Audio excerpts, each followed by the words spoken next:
You use something called the RIFF model. Tell me about RIFF and why it is what you adhere to.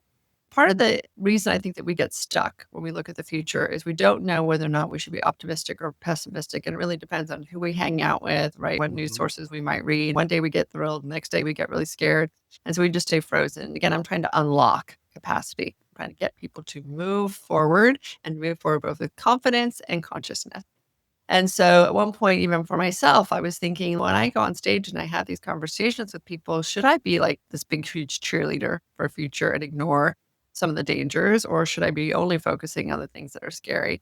And I realized it was more nuanced than that. And so I sat down one day and just for myself said, what am I relieved by when I look at the future? What am I inspired by?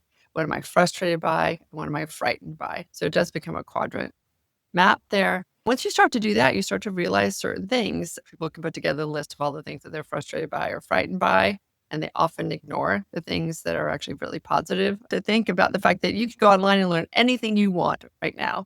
So being able to have that, being able to connect to almost anybody in the world that you want to. These are really huge things that I am very, really inspired by, are the technologies or the advances or the cultural shifts that I think are going to have huge, huge breakthroughs for us. Frustrations, plenty of them. Fears, plenty of them.